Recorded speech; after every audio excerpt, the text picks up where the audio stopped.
Tu galères avec tes messages, elle te ghost ou elle répond à peine, c'est normal. Tu fais des erreurs parce que tu ne sais pas comment t'y prendre. Quand tu fais une rencontre, sache qu'il y a des règles à respecter concernant les messages. Et ces règles, je vais te les dévoiler aujourd'hui. Ce sont les 10 lois du texting. Ces 10 lois ne sont quasiment jamais appliquées et crois-moi que si tu les appliques une par une, tes rencontres vont prendre une toute autre dimension.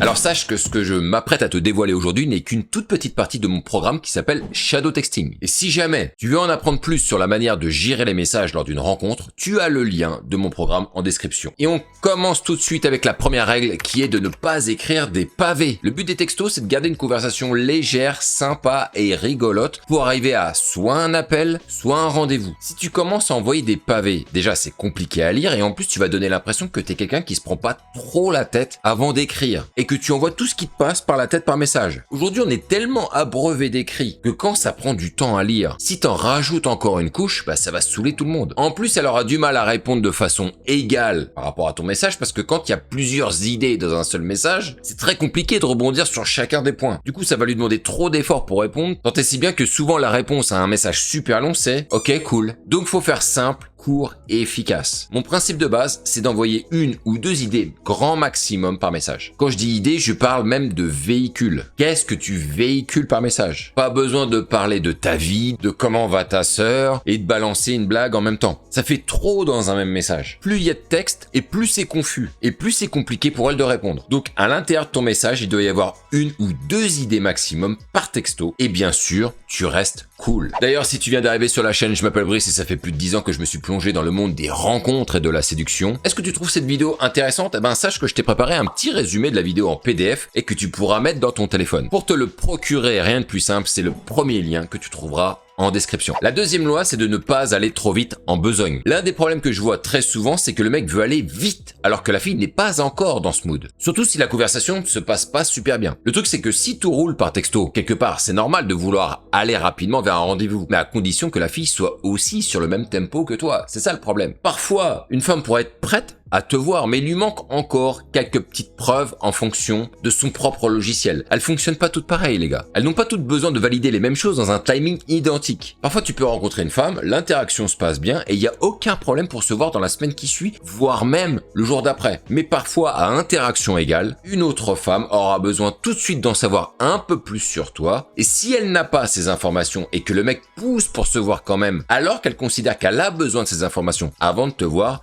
tu risques de faire capoter la rencontre. Et quand tu vois dans ces cas-là, et ça arrive, que ça ne se passe pas très bien par message, il vaut mieux d'abord rétablir la conversation sur de bons rails avant de tenter quoi que ce soit. Si t'avances trop vite alors que l'ambiance est pas terrible au niveau des messages, t'as un haut risque de te faire ghoster. Il faut pas non plus jouer trop fort avec le levier de la curiosité parce que ça risque de se retourner contre toi. Ça arrive souvent. Par exemple, si elle te lance un petit défi, qu'est-ce qui te fait croire que ça pourrait fonctionner entre nous? Ne réponds pas par « on n'a qu'à se prendre un verre et puis tu verras bien ». C'est trop rapide et c'est pas ce qu'elle attend comme réponse. Passe d'abord ce petit test, gagne sa confiance et ensuite tu pourras aller plus loin. Si tu fonces direct vers le rendez-vous sans avoir passé ce petit test, c'est généralement le silence assuré. Donc comprends les signes de validation qu'elle a besoin avant d'enclencher. La troisième loi du texting, c'est pas de double texto. Si t'envoies un message et que 5 minutes plus tard tu réalises que t'as oublié quelque chose ou que t'as envie de compléter ton dernier message, résiste à l'envie d'envoyer un autre message tout de suite. Ça donne déjà d'une part l'impression que tu as trop réfléchi à ton premier message en le relisant encore et en se disant « Oh mince, j'aurais dû dire les choses autrement ». ou j'aurais dû compléter. Et ça montre que t'es pas très sûr de toi. Sans compter que ça montre aussi que t'as pas l'air de trop réfléchir avant d'écrire. Et que si t'avais bien réfléchi à ton message et que t'étais sûr de ce que tu faisais, t'aurais pas besoin d'en rajouter un deuxième juste après. Sachant en plus que la plupart du temps, ton premier message, il suffit largement. Mais il y a des gens, ils veulent trop bien faire, ils se disent, ah, il manque peut-être quelque chose, il faudrait que je rajoute ça permettrait de la séduire un peu plus, elle comprendra mieux, elle va pas se vexer. Non, garde ton premier message, généralement on est bon. Et en plus, le fait d'envoyer un deuxième message, ça ne fait que souligner toi-même ta propre erreur d'écriture. Donc ça fait beaucoup de mauvais signes si tu envoies un deuxième message dans la foulée. Par contre, il y a quand même deux exceptions à cette règle, que je me dois de t'expliquer. Si tu envoies deux idées séparées en deux messages, mais l'un juste après l'autre, ça ne compte pas pour un double texto. Parce qu'avec WhatsApp par exemple, tu peux répondre sur chacun des messages et donc à chaque idée véhiculée. Mais pas plus de deux par contre. Et puis il y a une deuxième exception, comme lorsque le rendez-vous approche, où là bien sûr il est possible que tu doives même envoyer un deuxième message dans la foulée. Si par exemple tu lui dis je suis arrivé et que une minute après tu lui envoies un autre message en disant « Je suis installé à la table à côté des chiottes », bon, quelque part là, c'est normal qu'il y ait un double texting. La quatrième loi du texting, c'est envoie des textos au bon moment, ou plutôt écris-lui quand elle est dispo pour répondre. Si elle bosse la journée et qu'elle est pas trop sur son téléphone ou qu'elle est très concentrée sur ce qu'elle fait, attends plutôt la fin de la journée pour lui envoyer un message. Ça arrive plein de fois, mais vraiment ça arrive plein de fois, que la fille voit le message arriver en notification, alors qu'elle est en pleine journée de boulot par exemple, mais comme elle est prise par ses tâches, elle se dit qu'elle y répondra plus tard. Elle fait confiance à sa mémoire. Et puis bien sûr, elle oublie. Et vu qu'il n'y a plus la notif pour lui rappeler,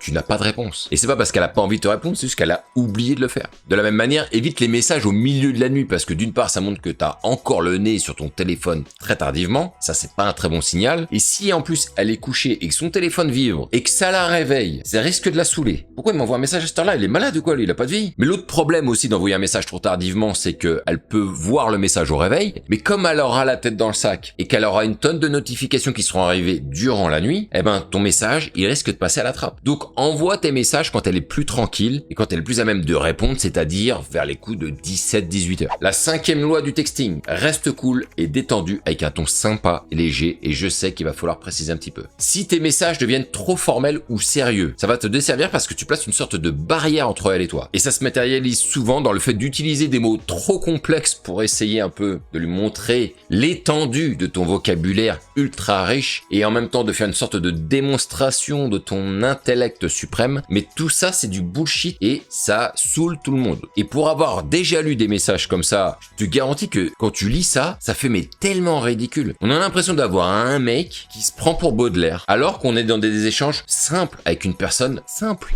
Donc utilise des mots simples, mais évidemment sans faute d'orthographe. Sinon c'est rédhibitoire. Garde aussi un petit côté fun avec de l'humour et ajoute un peu de ta personnalité dans tes écrits. C'est-à-dire, est-ce que la phrase que tu es en train d'écrire pourrait être une phrase que tu pourrais dire, à quelques nuances près bien sûr, mais dans la vraie vie. Et aussi, n'oublie pas d'intégrer assez souvent au moins un emoji pour confirmer le biais que tu as utilisé dans ton message. Et surtout, quand tu mets en place ton rendez-vous, mélange les détails du rendez-vous avec un petit commentaire perso ou une petite taquinerie. Ça va aider à rendre la conversation plus fluide et moins axé uniquement sur le rendez-vous, d'accord? Loi du texting numéro 6, faire durer la conversation inutilement. Ah oui, ça je l'ai vu plein de fois. Moi, souvent, ce que je constate, les gars, c'est qu'il peut y avoir une conversation qui avance dans le bon sens, et au bout d'un moment, on sent bien que c'est le moment de proposer un rendez-vous. Mais va savoir pourquoi, le mec se met à se perdre dans des échanges futiles et qui n'apportent absolument rien à la rencontre, et surtout, il ne propose rien. Ça échange, mais au bout d'un moment, qu'est-ce qu'on fait? Alors je sais très bien pourquoi ça arrive. Ça arrive parce que le mec, il sait que proposer un rendez-vous, c'est aussi passer les vitesses. Et il a peur que s'il passe les vitesses, que ça ne plaise pas à la fille. Et à la limite, il préférerait même que ce soit la fille qui lui propose de se voir. Mais non, évidemment, ça ne se passe jamais comme ça. Et dès lors que tu vois que tes échanges risquent d'arriver à bout de souffle ou que la conversation arrive au bout d'un cycle, il faut quoi qu'il arrive faire une proposition de rendez-vous. Le CTA, le call to action. Loi numéro 7, ne reste pas trop longtemps sur un sujet ou une blague. Ça aussi, je l'ai vu plein de fois. Le drame d'une conversation par message, et je l'ai vu plein de fois là aussi, c'est de bien commencer avec un ton humoristique, voire une petite blagounette, et de continuer dessus sur plusieurs messages encore et encore. Et souvent le mec qui se dit ok, j'ai fait mouche avec cette petite blague, et du coup quelque part c'est notre point commun, c'est notre point d'accroche cette blague. Un peu comme si on venait de partager quelque chose ensemble et qu'on a que ça à se raccrocher. Sauf que les blagues les plus courtes sont les meilleures, parce que sinon ça devient redondant. Une fois que la blague elle a eu lieu, il faut vite essayer de passer à autre chose, avec comme issue bien évidemment au bout du chemin le rendez-vous. Parce que à trop échanger sur la même blague, rapidement la fille elle va finir par se lasser par ce running gag qui s'arrête jamais. Et une fille qui se lasse, c'est une fille qui a beaucoup moins envie d'aller en rendez-vous avec toi à la fin. C'est le problème, c'est qu'il y a eu une fenêtre de tir où tu pouvais le proposer, t'es resté trop longtemps sur ta blague et ta fenêtre de tir s'est considérablement rétrécie. Donc ne reste pas trop longtemps sur le même sujet ou sur la même blague, s'il te plaît. Loi numéro 8, ne réponds pas toujours dans la seconde. Je dis bien toujours parce que parfois, c'est ok de le faire. Est-ce que tu sais quand est-ce que c'est ok? C'est quand tu vois tout de suite que c'est une fille qui répond, elle, très vite. Dans ce cas, elle va s'en foutre que tu répondes vite. Je dirais que pour une fille qui répond au tac,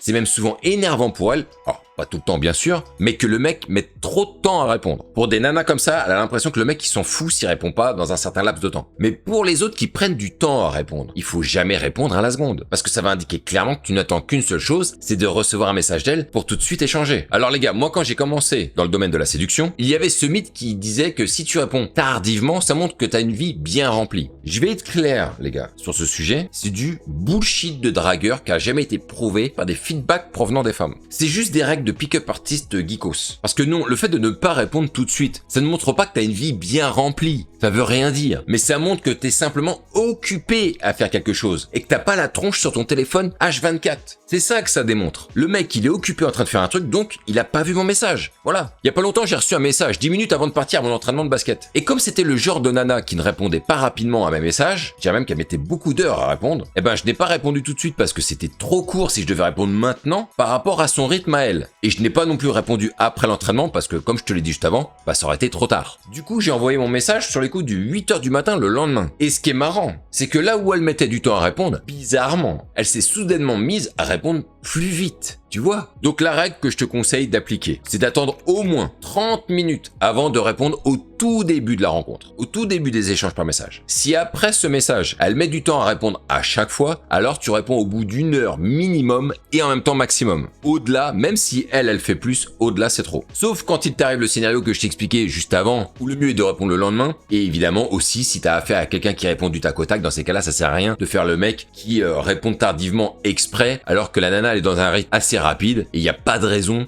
de suivre son rythme, même s'il faut pas le suivre exactement comme elle. Loi numéro 9 du texting, met en place le rendez-vous progressivement. Ne lui propose jamais un rendez-vous de but en blanc comme ça, sorti de nulle part. Si tu passes d'une conversation légère à tout à coup, on se voit demain à 19h, sans aucune transition, bah ça risque de mal passer. Et en plus, dans ce genre de message, tu mets la pression en ne proposant qu'un seul créneau. On se voit demain, c'est que ce jour, et c'est que à cette heure-là. J'ai que ça à te proposer. Après avoir envoyé ton premier message, ton premier contact, après ça, vous devez avoir un ping-pong d'environ entre 3 et 5 messages. Et après avoir eu ce petit ping-pong entre elle et toi de ces 3 à 5 messages, là tu peux rebondir sur un de ces messages en proposant un verre dans la foulée. Par exemple, si elle te dit un truc du genre « Ah non, moi la salle de sport, je n'y vais que le soir », dans ce cas-là tu peux répondre « Ah bah moi c'est pareil, avec le travail c'est compliqué de faire autrement ». Puis tu enchaînes dans le même message. Tiens en fait, c'est quoi tes dispo la semaine prochaine qu'on aille se prendre un verre? Du coup là tu ne proposes pas un rendez-vous de but en blanc sorti de nulle part puisque tu rebondis sur un de ces messages et donc tu utilises l'excuse de ce qu'elle t'a dit juste avant pour rebondir et t'en profites pour glisser une petite propale des familles qui en plus a la vertu de proposer un champ hyper large de disponibilité pour voir quand est-ce qu'elle pourrait le faire. Et puis comme ça évite surtout qu'elle te dise « Ah bah non, tel jour je peux pas ou tel jour je peux pas ». Là tu lui dis dans la semaine quelles sont tes disponibilités, normalement on est bon. Loi numéro 10. Assure-toi que tes messages proposent une réponse. Eh oui, il y a beaucoup de mecs qui envoient des messages et en fait, il y a rien à répondre à ça quoi. Par exemple, si elle te dit « Ah, j'avoue que tu m'as surprise quand t'es venu m'aborder comme ça ». Elle, quand elle t'envoie ce genre de message, de son côté, ça ne propose pas vraiment la possibilité d'une réponse et la conversation pourrait s'arrêter là en vrai. Mais tu peux très bien rebondir dessus en disant « Je t'avoue que j'ai beaucoup hésité à venir t'aborder et je me suis dit que si ça se trouve, elle va me prendre pour un mec super bizarre. C'est peut-être le cas d'ailleurs, point d'interrogation. » Et à ça, elle va être obligée de rebondir parce que tu lui proposes d'interagir encore avec cette question. Et si t'as fait une bonne approche, bien évidemment, normalement elle devrait te répondre quelque chose comme « Non, ça va, je t'ai pas trouvé bizarre. » Donc là, dans un premier temps, ça te permettra de savoir ce qu'elle pense de toi, de ce qu'elle a pensé de ton approche, mais il faut aussi prendre conscience qu'il va pas falloir rester sur ce sujet indéfiniment et qu'il va falloir rapidement passer à autre chose en termes d'idées de messages. Avec bien évidemment, en ligne de mire, au bout d'un moment, rebondir sur un de ces derniers messages pour faire une proposition de rendez-vous. Voilà, j'espère que cette vidéo sur le texting t'a plu et comme je te l'ai dit en tout début de vidéo, c'est une toute petite partie de ce qui se trouve dans mon programme Shadow Texting qui te permet de bien manœuvrer comme il faut les conversations par message pour maintenir l'attraction et aboutir à un rendez-vous, et plus encore bien sûr. Donc si tu as envie d'aller plus loin sur la manière de maîtriser les échanges par message dans le but d'arriver à conclure ta relation, tu as Shadow Texting en description. Sur ce les gars, on ne lâche rien, je vous dis à la prochaine et vive ce putain de game.